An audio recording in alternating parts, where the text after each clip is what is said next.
All right.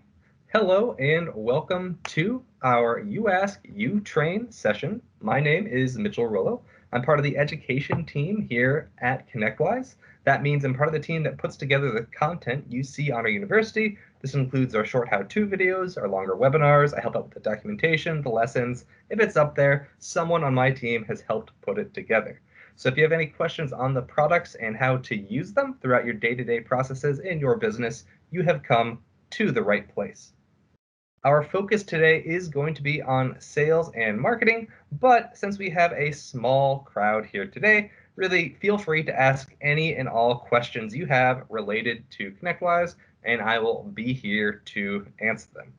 I'm going to start off with the couple questions I had that were sent in ahead of time, and from there, we will go ahead and dive into any questions you may have about how you're using the products today. So with that in mind, I want to go ahead and flip over to the first question that we had sent in prior to our session. And this one is in line with recurring purchases, specifically for those products that you sell, that then once you've sold them, you're going to have to continually purchase them on a cycle going forward. So how do we handle those recurring purchase orders after that sale has finished? Where does that handoff happen, and how to make sure that handoff is being handled in a way that after we purchase the first time, we can really rest easy knowing that it's going to continually come up for purchase on whatever cycle I set going forward. Well, for that, we need to make sure we are using a certain type of product and make sure we're flagging it correctly on the agreement itself. So let me go ahead and see if I can hop over into Manage here. And to start off, we are going to want to take a look at an opportunity, since this is where the sale is actually going to be starting from. And this is where we're going to initially be setting up these hardware as a service and software as a service products that we're selling.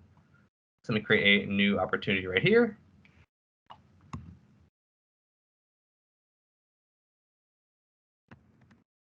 Name, need to find a company that is for. In this case, let's go ahead and use Chris Craft Boats. And we need to add a product. So the first thing to keep in mind for this is this product we're adding, not only are we going to be purchasing it on a recurring cycle, we're also going to be billing for it on a recurring cycle. So we need to make sure that the product we choose really qualifies both of those criteria. So for that, we'll go ahead and do a search. And because this product is going to be billed for on a recurring cycle, we are going to be converting this opportunity after we've won it and the products on it over to an agreement. And oftentimes, we'll just want to use an agreement class product for this because these agreement class products don't interact with purchasing at all, and they head straight over to our agreements for that recurring billing. They track the recurring costs, recurring prices, all that good stuff. That's frequently what we want to do, but in this specific case where we're concerned about purchasing on a recurring basis, not just billing on a recurring basis, we will instead use non-inventory rather than agreement. So I can go ahead and find whatever service I'm going to be reselling. Let's say it is this Office 365 license I saw just a second ago. Let's say rather than 2010, it was something a little newer. Either way, this is something we're going to have to be purchasing and selling on that recurring cycle going forward. Well, for that, I need to make sure that, let me go ahead and save it to add it. There is going to be perfect, got my opportunity now with my product. Here's that recurrence pod. This is where we're going to be tracking the recurring information. So let's say, since this is recurring, we're not going to have a one-time price or cost. We care more about the recurring price and cost going forward. And that is already set up for me. And let's go ahead and say this is going to be set up for a year. 12 monthly cycles, that gives us a year. Our end date is calculated for us. Now this recurrence is going to be very important after this sale is done because it's going to tell both my finance team as well as my purchasing team how to handle this product. So I can go ahead and save that. Now I have an opportunity with a recurring product on it, and we'll now need to go ahead and convert. We'll want to convert over to an agreement. I can either add it to an existing agreement or create a new one. In this case, this is a new service that I'm selling. And I want to make sure I bring that product over. Since this is email, go ahead and choose that. All the other information is populated for me. And I'm going to be taken over from the opportunity now to the agreement. Saving the agreement will now create it, which is good. Now my agreement is good to go. There is one change I need to make though. By default, these products I'm bringing over are not going to be set up to be purchased on a recurring basis. We'll need to go ahead and set that up itself. That's going to be done over here on the Additions tab. Once I click into the addition, you'll see here this checkbox that says Purchase Item. I select that and save. And what this field is going to do is it tells the agreement every single month, which is those 12 cycles we specified on the opportunity, rather than just billing the customer for this product, this edition, we are also going to trigger purchasing. Now, every single month for this opportunity, we'll have an invoice and a purchasing record generated at the same time. And now you may not need to purchase things monthly. You may want to do yearly or instead, or whatever cycle makes sense for the services you are reselling. That's fine. The purchasing cycle will be driven by that initial cycle I specified all the way back on that opportunity.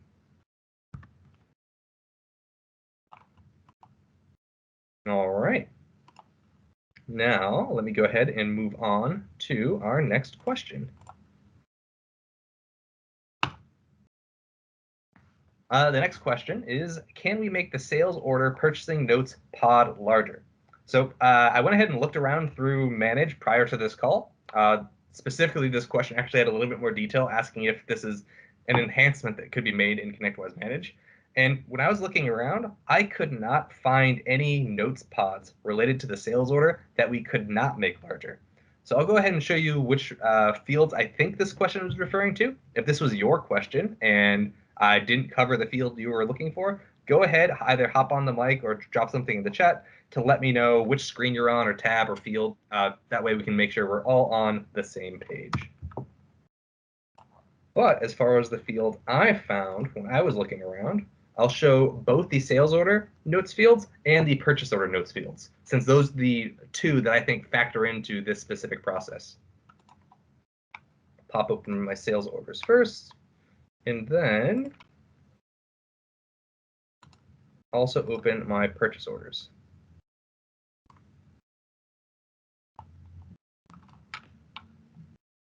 Perfect. Let me go ahead and open one of my sales orders here. So when you're tracking notes on a sales order, there's a couple different places you can do it from. You can do it for the sales order itself, which we have right here. And you'll see these two little arrows. I can go ahead and expand and collapse this notes field quite a long ways. So you can get, this should cover your needs as far as note information. If you're finding you need to record more information than you can see in this field right here, I would think you are likely putting more information in this notes field that could possibly be included elsewhere. Maybe it's product-specific information. Maybe it's purchasing-specific information for those products. That doesn't need to be added to the sales order itself. That can be added to the product. Anything that's date-related, we have many different date fields on the sales order and products and purchase orders themselves. Those specific date fields are going to be better and more useful for you than a big note field is. These note fields can't really be searched or parsed. You kind of have to go through and read everything that's in here if you're trying to find any information. The date fields themselves and the other like vendor information and all of that, well, that is actually going to be showing in our list views, and we can use workflow rules off of it to help build automation and create a better link between all these different records, more so than a simple note field is going to allow for us. But like I said, that's not the only note field I found when I was looking around, so just want to show off the others in case these are the ones that you were concerned about. Here on an individual product, same thing as before, another internal notes field that we can expand and collapse as needed. But again, this is all on the sales order side. On the purchasing side of things, instead of being handled in the sales order, that will be handled on the purchase order themselves, which I can go ahead and pull up an example of one right here. And just like before, another expandable and collapsible note field with the same thing on the products. And if we need to go ahead and take it a step further, we actually have an entirely separate notes tab where we can add additional one-off notes as needed, which again can be expanded. So if there is a notes field out there that doesn't expand, I wasn't able to find it leading up to this call. But if this was your question and I didn't address your concern, please feel free to give me a little bit more information, and I'll be happy to dive in deeper.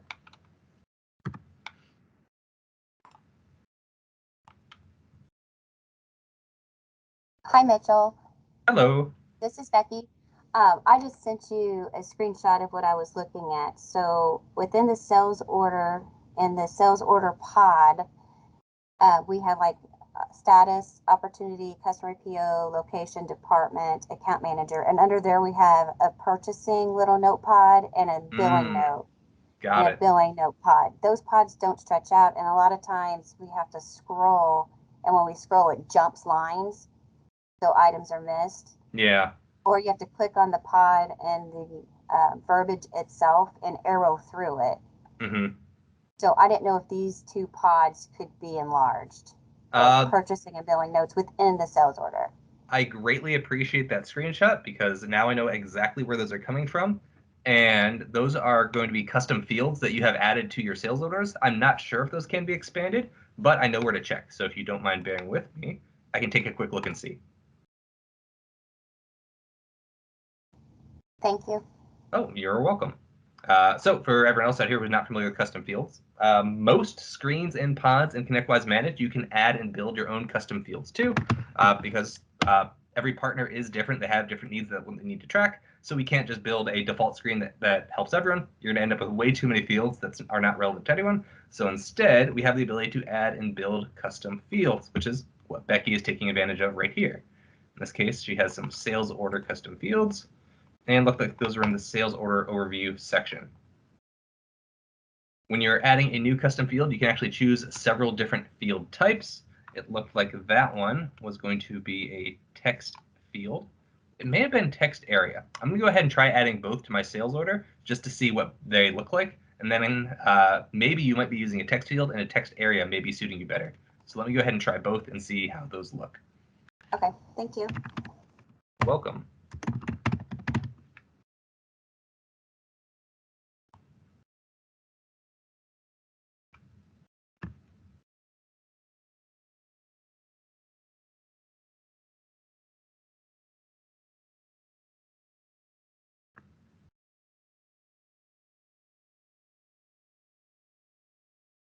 All right, there's my text area.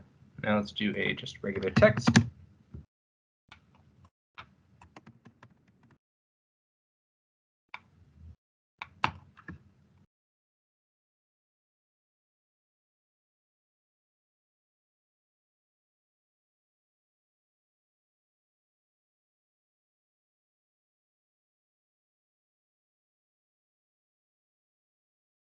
Perfect.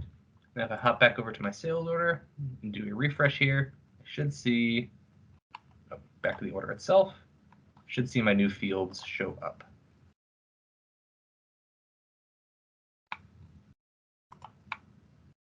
Display on screen, good. Sales order overview, good, good. Let me close it out and just load it up fresh.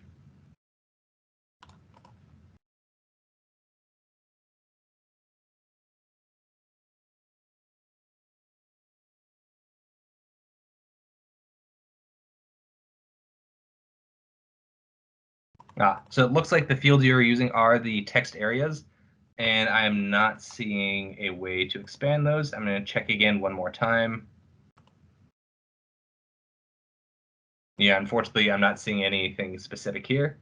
The only other suggestion I would offer is kind of building off of something I mentioned before, which is looking at the types of information you find your team frequently entering in that text area field. And it may be better suited to, rather than a single text area, maybe have a couple specific fields that reference whatever type of information you're putting in there, be it vendor specific, date specific, and then rather than all in one, split it out through a couple more fields that are more clearly categorized. Okay, thank you. You are welcome.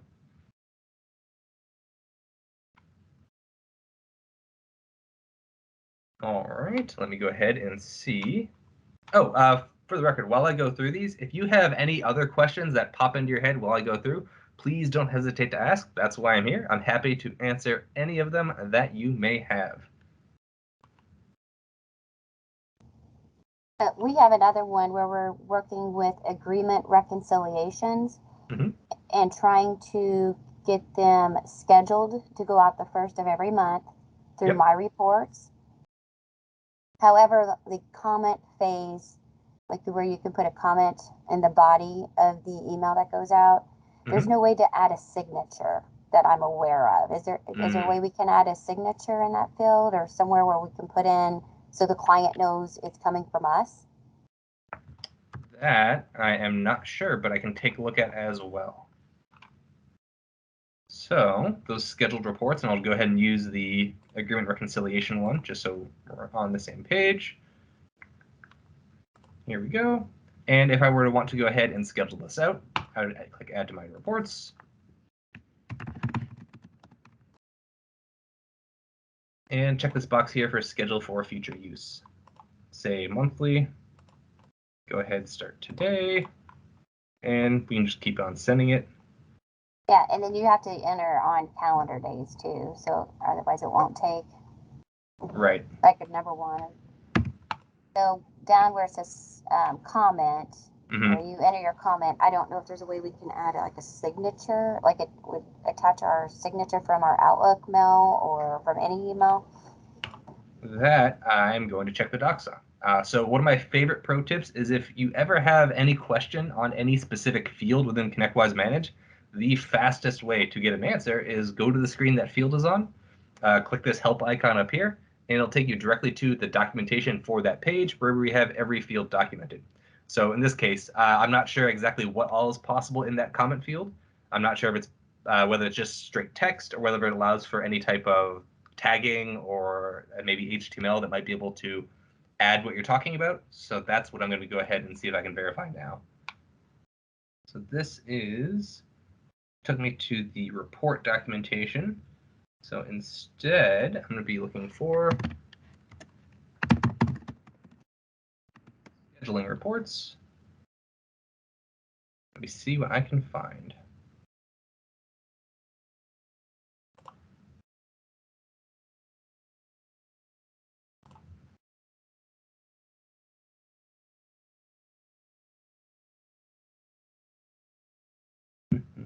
Here we go on scheduling.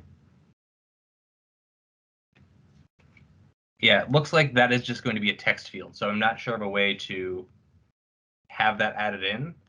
The only other idea I have is we are going to be sending these emails through, because you can specify the from address, they're going to be routed through whatever your email server is. So that it may be possible, not within Manage, but on the email server side, to have those signatures added in automatically through Outlook rather than within Manage. Okay, thank you. That is the direction I would recommend looking in, because I have seen that possible in other areas of Manage. I haven't tested it on the My Report side, but it's worth investigating further.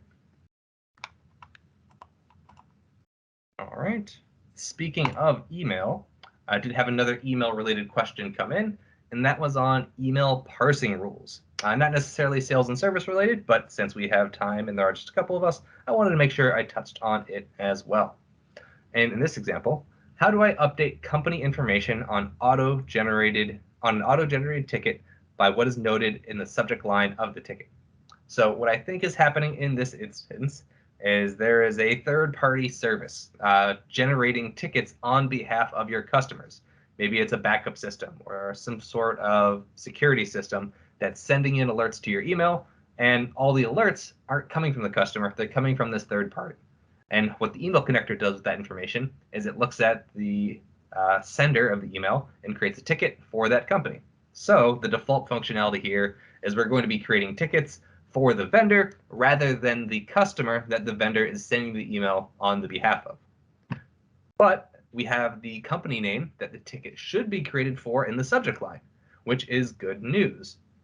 Because these are auto-generated alerts, they are going to have a pre-formatted subject line. We're not going to be relying on someone to type anything in correctly. We know what the subject lines are going to be before they come in. And because we know this, we can predict it, and using email connector parsing rules, we can go ahead and make sure that these tickets will leverage the information found in that subject line to create the ticket on behalf of the correct company rather than the vendor itself. So I'll go ahead and kind of quickly walk through what this is going to look like.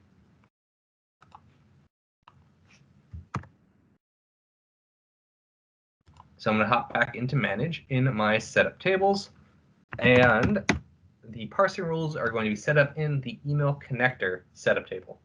I just have one right here. Doesn't really matter what the email connector is I want to go skip down to the good part down here at the bottom where the parsing rules are.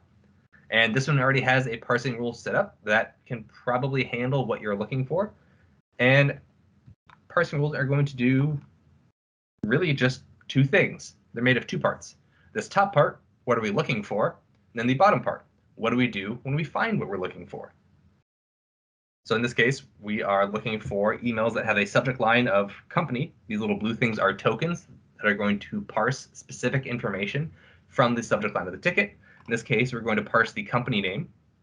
So as long as the company name listed in the email matches the company name listed within ConnectWise Manage, we will now, instead of creating the ticket for the vendor that sent the email, we'll create the ticket for the company name we matched here. There is one catch with parsing rules, though. We need to make sure that the subject lines in the emails that we're receiving match exactly what our parsing rule is set up for. So this one had a problem token. With the problem token, you can set up several different examples. So in this case, one example would be problem description. Another one would be, go ahead and show you another. And this one was searching for past due. This one, let's say, is searching for something like is broken or whatever we want the exact text string to be that comes after the company name. We'll want to go ahead and make sure we set up parsing rules to match whatever different potential outcome there is in email subject lines from this alerting system. And then from that, we can actually do even more than just create tickets for the right company. We can actually make sure we're creating them with the correct priority, correct status, and correct type, subtype, and item. So not only are we creating tickets for the right company, our tickets are pre-classified as soon as they come in. So later on, when we want to go ahead and search through these alerts, we can quickly find just the alerts that are relevant to us. Or if a high priority alert comes in that it does need someone's attention right away, we can make sure that gets flagged with a workflow rule. So it gets passed off to the right team so they can take action. When you are building these, definitely go ahead and make sure you test the rule. And that way you can go ahead and make sure that they are functioning correctly. Keep in mind, if you are testing, you do need to be in the desktop client right here rather than the browser. One second.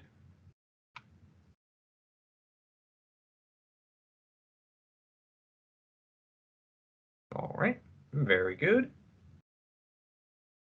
Let me hop back over to my questions that were coming in from before.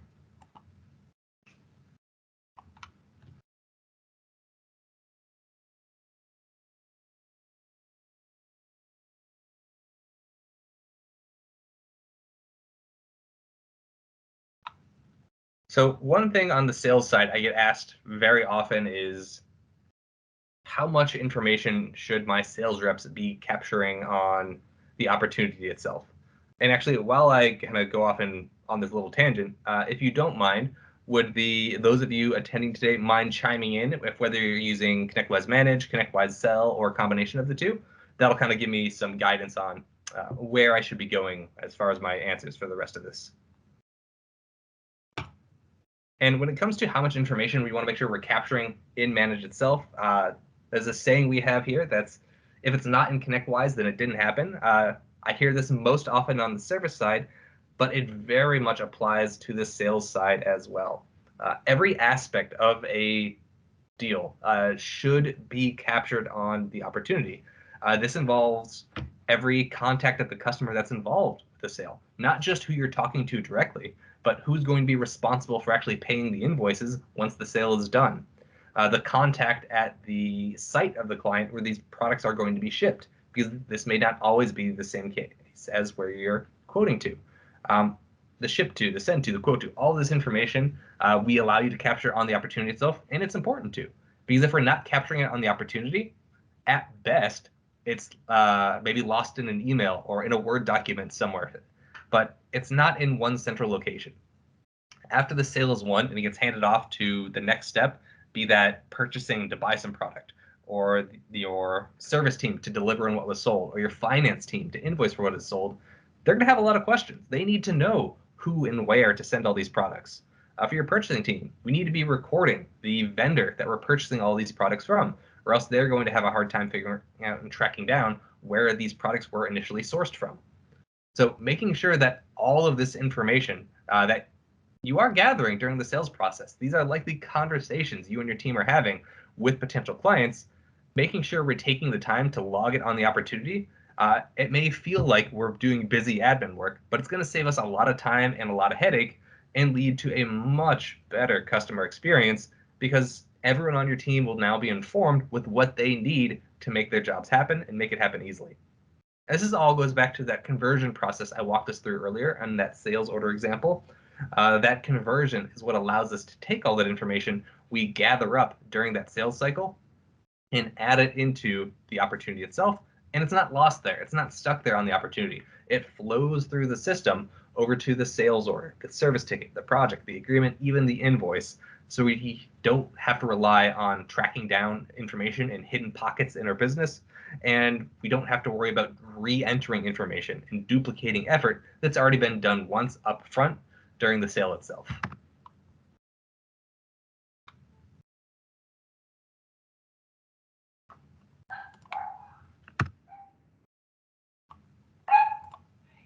So with that in mind, I just kind of wanted to highlight what this is going to look like on that opportunity process, go into a little bit more detail about that conversion and how important it is. And the reason I harp on this so much is partners that try and adopt the sales module within ConnectWise Manage, but neglect to actually go ahead and follow through with the connecting tissue, the conversion that links it all together, they find themselves doing a lot of effort that they end up having to redo. Let me actually show a little graphic that I think highlights this very well. And wrong one. Here we go. What we call our ConnectWise Manage lifecycle. This kind of illustrates both how data is going to flow through the system, but also how your customers are going to be interacting with your business through ConnectWise Manage over their lifecycle. It always starts over here on the left on the marketing side. We're going to be going ahead and gathering leads. This can come from a huge variety of different sources. These can be leads that found our website. This could be a paid search campaign I may have had. I may be doing some form of virtual event where I'm having attendees log in, getting their information so I can reach out to them later at a date. Maybe I'm starting to attend in-person events again, going to lunch and learns or other industry events where I'm interacting with other potential clients. Or maybe it's simply referrals. My customers are referring my business out to other people in their industries because our relationship is so good. Wherever these marketing leads are coming from, they're going to be funneled into opportunities. As your sales team engages with these leads and qualifies them, we go ahead and establish who of these customers is a good fit for our services, and are we a good fit for what their needs are. Once that qualification has been established, those leads are turned into opportunities and will eventually create a quote. From there, for those leads that do eventually sign and we do win those opportunities, that's where things start to branch off. And this is going to depend on what it is that we are selling. We might take one, two, or a combination of the paths we see here. We could have sold a recurring contract, which means an agreement is going to need to be created. Or maybe that contract has a large onboarding process. That onboarding process should be tracked as a project, and all of these get generated from that initial opportunity. The opportunity is that linking glue that ties all of these various records together once we start implementing on what it is that we sold. And all that information carries through from one to the other. We go ahead and maintain that link. We can always get back to the opportunity itself from within Manage. I'll show us in an example right here. So we converted this opportunity over to that sales order, and that link that I established is right here on the, or to an agreement, I should say. I can see that conversions tab right here. I can click in and open up the agreement directly from the opportunity, and that link goes backwards as well. I can see my opportunity here, If I'm reviewing this agreement and have any questions, I'm not quite sure why something is set the way it is, I can quickly get back to the opportunity and review what was entered and why initially.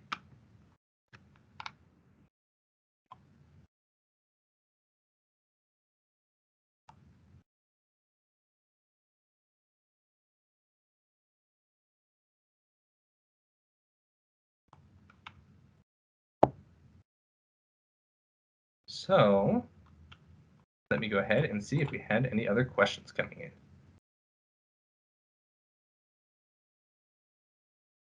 Since we are talking about sales, I did want to actually have a couple questions for you guys while we're here.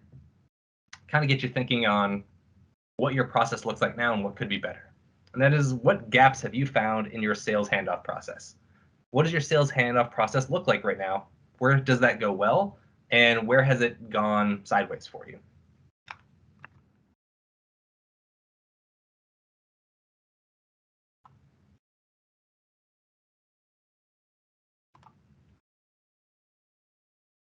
Don't be shy. I know from experience, if you're attending a sales and marketing, you ask, we train, something isn't going as smoothly as it could. You don't join these because everything's going great. All right, good. I see someone typing.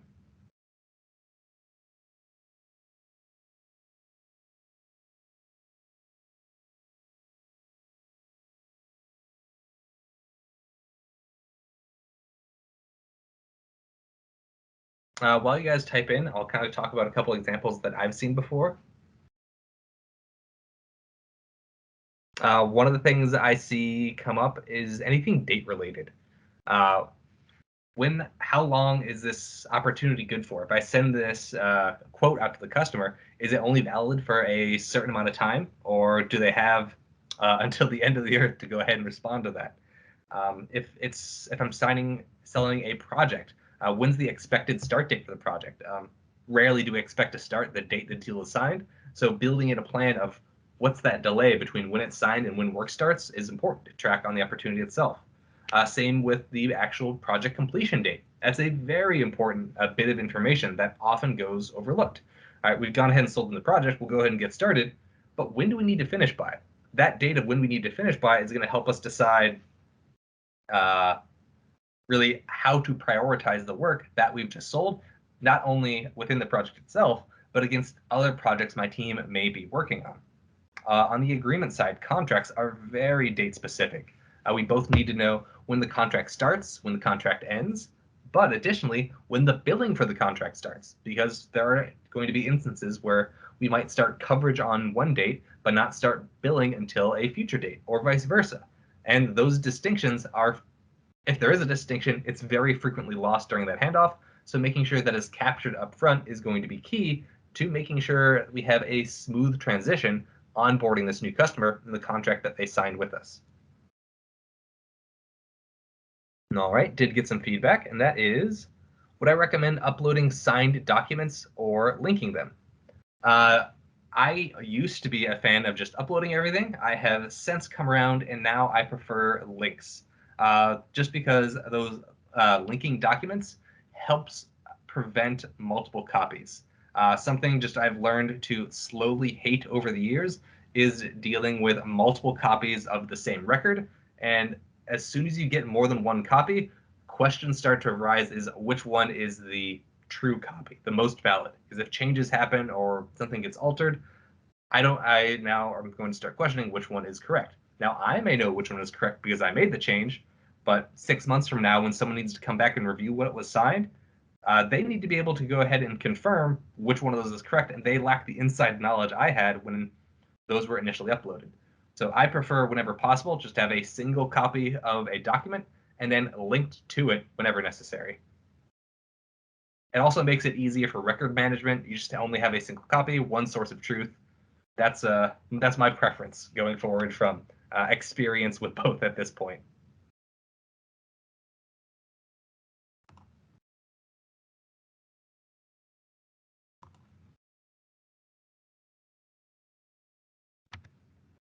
Oh, with that in mind, I did want to show another blueprint that I think illustrates the handoff process and really what that can look like when it's going smoothly.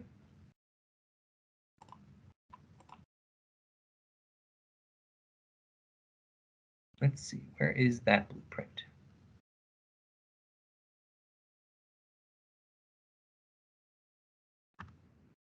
Just go to it on the university. So one of the things I showed off earlier and I'm about to show off now is one of our ConnectWise blueprints. It's probably one of our most underutilized resources we have on the university, so I always like to show it off. They are a great way to kind of illustrate a process flow. So whenever you're thinking of adopting a new process or branching out into new features in ConnectWise Manage you may not have been utilizing before, and you have no idea where to start, these blueprints are a great resource. You can find them here on a university under Education, Blueprints Library. We have them for Manage, Automate, and Sell. And for the Manage ones, here in this Blueprints by Industry section, we can go ahead and see individual process-specific blueprints. So on the sales side, if you wanted to get a feel for how it actually looks like using opportunities in action, you can go ahead and open that up. And then also what it will look like on the sales order side, or workflow rules for opportunities alongside that. So tons of useful information here. On the opportunity side, we have it listed out step by step, what needs to be done. You'll notice some of these tiles are bold, which means you can click into them for more information. So the create opportunity, if you want more information on how that's done, links to additional resources, you can find all that here on the university. It's a very useful resource for all of you visual learners out there who like seeing kind of like a zoomed out view of what the whole process looks like, rather than just a single screen of manage at a time. This is another method we have, another tool we have at your disposal to help you get the most out of manage.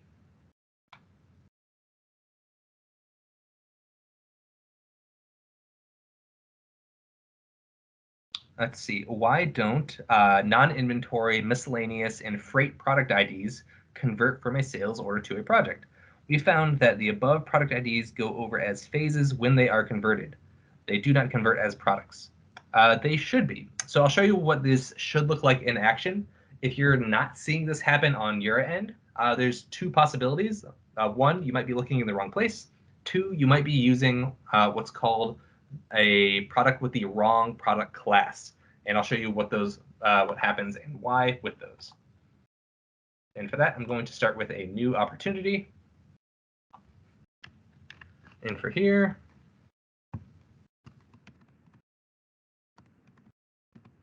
and I'm selling a project that's going to have some physical product that goes alongside that. I'll go ahead and use Chris Craft Boats again, and let's go ahead and add a product. Now, when we're adding products, if you're new to tracking products within ConnectWise Manage, one thing that often goes overlooked is the importance of one field here, product class. You'll notice there are only 5 product classes in the system. Sorry about that, my headset cut out on me. I should be back now though. You'll notice that there are 5 product classes in the system. And unlike most dropdowns within ConnectWise Manage, where you can go ahead and customize the entries, these 5 are hard-coded. And that's because they correspond to the 5 different types of classes and the 5 different methods Manage will handle products. Rather than most of these fields, which are telling you what to do with the product, this class field is how you tell ConnectWise Manage what to do with the product. So for your example, you said you had some non-inventory product. So this is product that you want to make sure you can purchase and likely deliver to the customer. In that case, we'll want to make sure the products we add are non-inventory. So I'll add an example one right here. The short tail thing seems fine. We'll add that on. Unit cost of 0, that's not right. I definitely paid something for this. There we go. Save that. So now we have one non-inventory product. Next example you have miscellaneous. Now, we don't have a classification for miscellaneous. So if you need to purchase something that is miscellaneous, as far as Manage is concerned, that miscellaneous product is also non-inventory. Non-inventory is what we use to represent any product that needs to be purchased. So that is where non-inventory is going to come into place. So I'll go ahead and now add something else. Let's see if I have anything here for miscellaneous. That's fine, but we'll just add a second product, pretend it's our miscellaneous one, and I'll go ahead and edit it. This is actually, that's our misc product. Oh, I can't have. I made a mistake. Can't edit the ID, have to edit the description. This is our misc product. Perfect. All right, so now we have our first non-inventory, and now we have this misc product. You mentioned freight. So with freight, it depends what you want to do with freight after you convert. So if you could give me a little bit more information on what you would like to happen with that freight, that can kind of guide me on how best to track that on the opportunity itself. But I'll go ahead and just convert these two over for now while you type that out to give you a feel for what these are like. Freight's a little different, so I'll handle that one afterwards. So with these two products I have right here, let me go ahead and I picked the same product. I can't believe I did that. Let me get a different product because that'll be less confusing. There we go.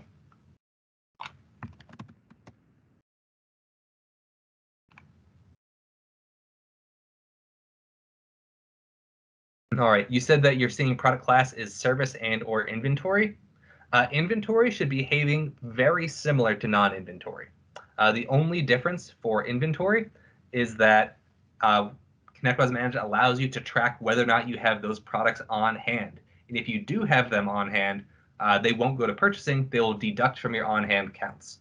Other than that, they're going to be handled the same way non-inventory does as far as the purchasing side goes. Service, on the other hand, that is the special one. Service class products tell ConnectWise Manage something very specific. Service class tells us what this product represents is work or time. Nothing physical, nothing even digital. It's representing our effort that we're putting in. And because service class is used to represent the effort, when we convert, well, that's what we track our effort on. We track our effort on tickets and on the project tickets themselves. So these service class products will be converted over to phases and project tickets on my project work plan rather than physical products. Because when ConnectWise Manage sees that you've chosen a service class product, that's what ConnectWise Manage thinks to do with it. And I'll show you an example of that as well on here, when we're intentionally converting over a service class product.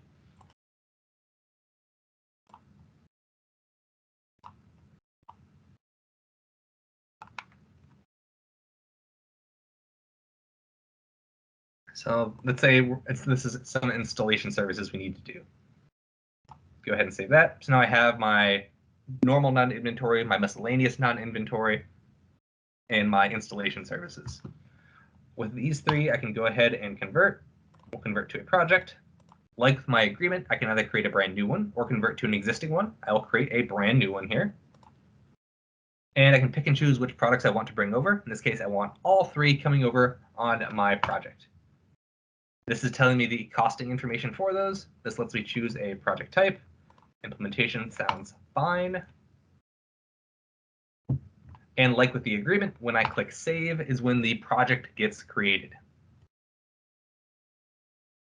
Now, I should see, even though I had 3 products I just converted over, my products tab here should just have 2. And here they are. This is going to be that miscellaneous product and my non-inventory example product. The service class one is gone because that represents, again, the effort and work my team needed to do. So instead, I will find that over here, and there's my installation services on what needs to be completed. So the reason I asked about freight and what you wanted to happen is we don't necessarily have a product class that corresponds to freight. If you use a service class product and convert it over, it's going to vanish, much like my installation one did here. However, if you use a non-inventory class product or inventory, it is going to be showing up for purchasing, saying you need to purchase freight, which is not really what we want either. So if you can give me some more information on how you would like that freight to be handled, that'll give me a little bit of guidance on what we can do to make sure these freight costs are represented on your opportunity appropriately.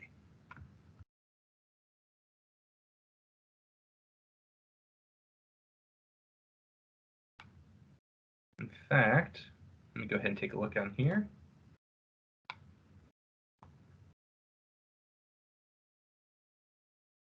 Where is that?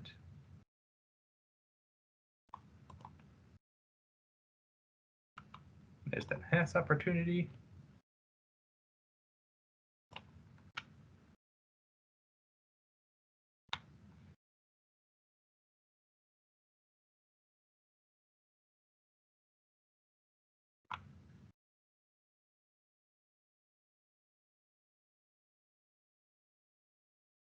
I have seen partners handle freight a couple different ways as far as adding it to the quote. We don't have a way to list it on the opportunity itself or list it tied to a product. However, once it does go through and show up in a purchase order, we have more information to track it there.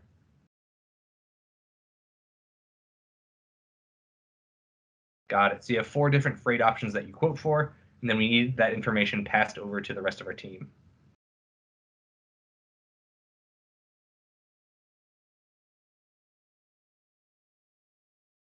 Trying to see here.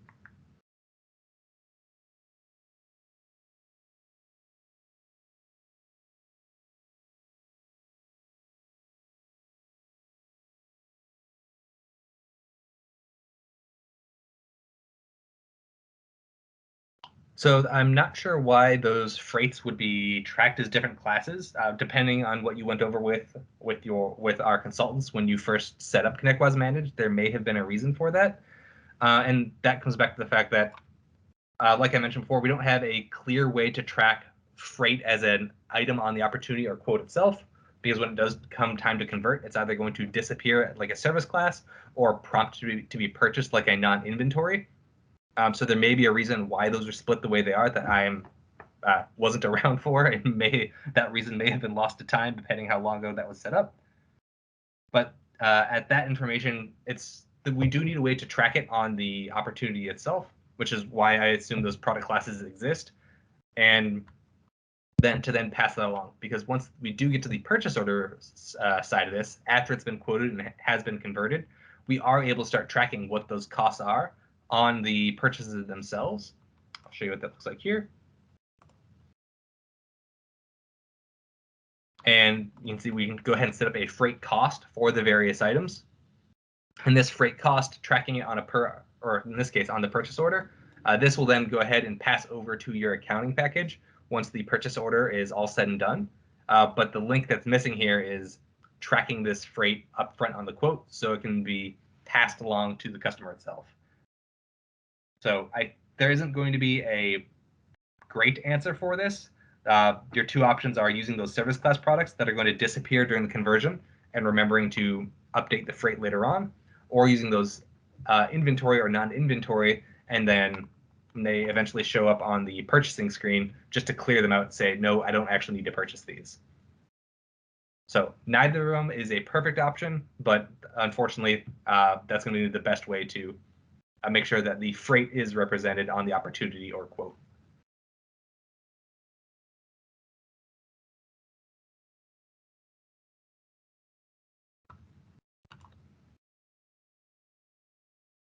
All right, we do have just 10 minutes left, so if you had any last-minute tricky questions you were holding out on, feel free to drop them in.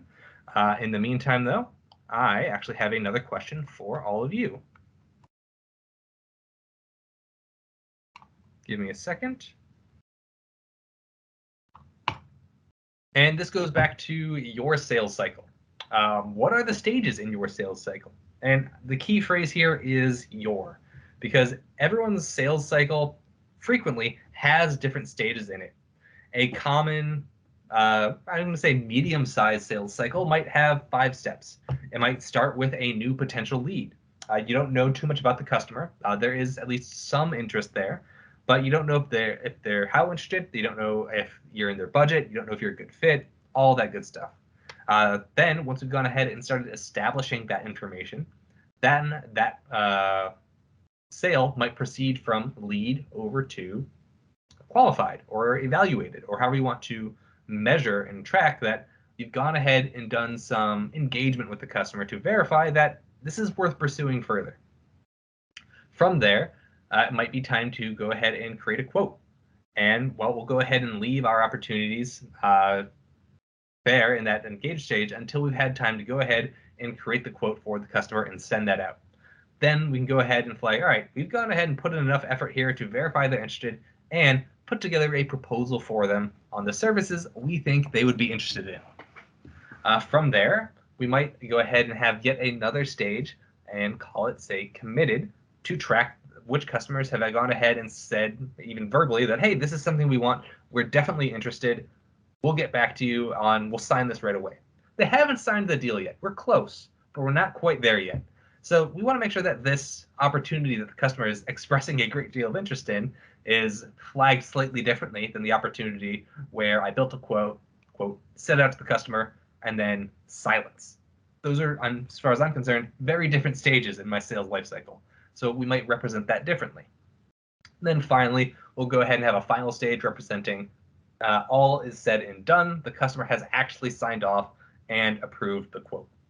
That's an example of it. Again, I'll say kind of a medium 5-stage process, but you don't have to stop there. You can make these as long or short and complex as your needs demand, because ConnectWise Manage should match what your processes look like.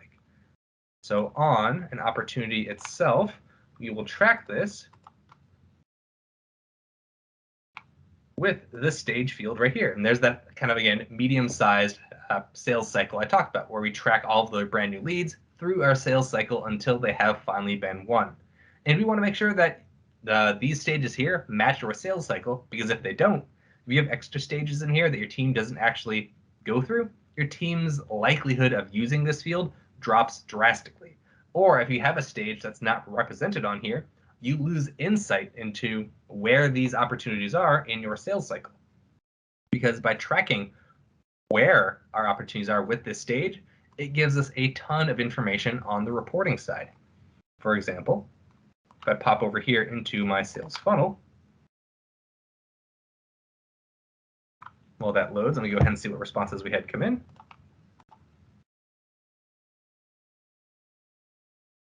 Nothing so far, but that's fine. I can see over here on my sales funnel those 5 stages that I set up and how many opportunities I have in each stage. Let's see if I move this rather than Andy. See if I can get more information if I look for everybody.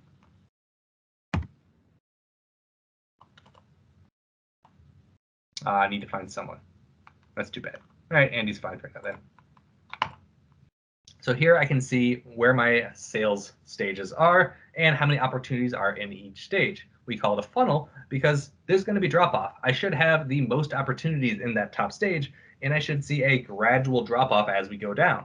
If I ever see a drastic drop, that tells me I am having a potential drought 2 weeks, a month down the line. As that, say, qualified stage makes it to 1, I might not be winning any deals then if I don't have enough in the qualified stage 30 days ago.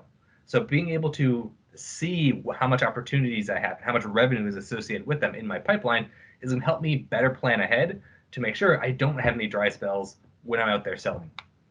Oh, good. You have a rather complex set of stages, and that's fine too. There's no right or wrong answer when it comes to stages. What matters is that your stages match what your needs are. Start with brand new prospect. I'd say that kind of corresponds to where my leads are. Then opportunity is created. From there, you've gone ahead and started tracking your activities on the opportunity. You have a client folder. I'm guessing that's probably where you start documenting information about the client itself, customer-specific information that your team will need further down the line. Design request and pre-sale. I'm guessing you're probably going along the lines of pre-building out what's going to end up on our quote. Design ticket, I'm going to say likely starts involving someone who's not necessarily a sales rep, someone more on the technical side to step in and help with the designing.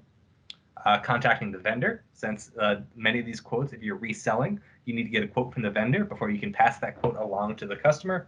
These stages can get very complex, and being able to track at a glance where all this is and where these steps are, and also how long they've stayed in that stage, is going to help us build a better process overall. With a sales process that's as complex as the one you just sent over, it's probably worthwhile, if you haven't already, considering building some workflow rules to start tracking opportunities that are in those various stages that might be spending too much time there.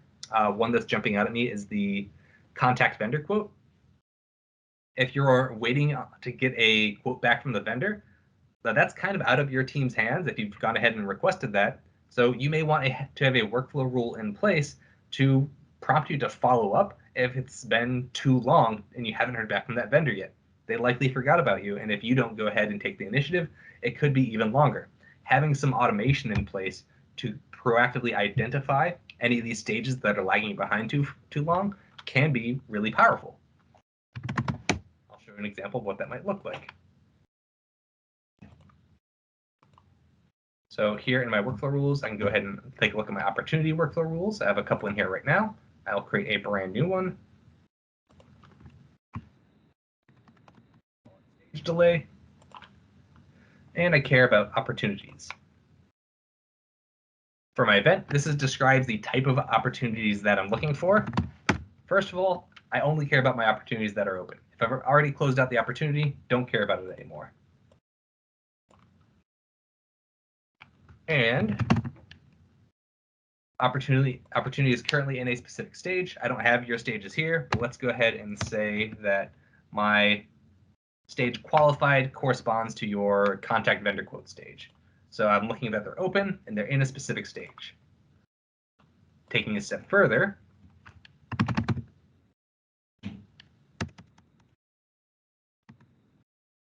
opportunity, since I put it in that stage, hasn't been updated in, say, 5 days. 5 days is too long for me.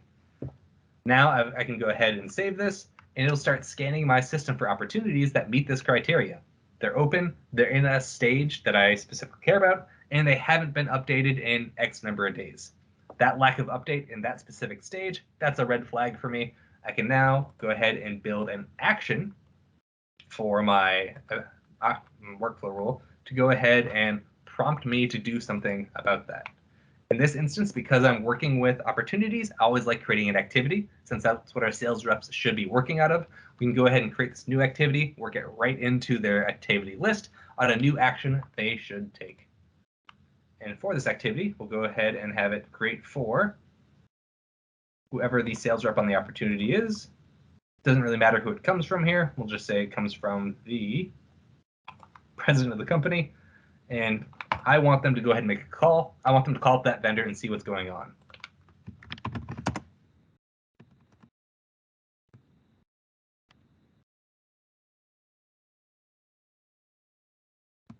Information in there, letting them know exactly what's going on.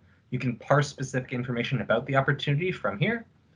So if I were to include item name, it'll go ahead and add the summary of the opportunity to the subject line of my activity, letting my team know just at a glance what's going on. I can also build out the subject line with more info. And I forgot my status. And this is a high priority since we've already kind of engaged the customer this far. We're just waiting on the vendor. Now, whenever a opportunity has been sitting for too long, this workflow rule will identify that and contact my team with an actionable record tied to the opportunity, telling them what that next step is.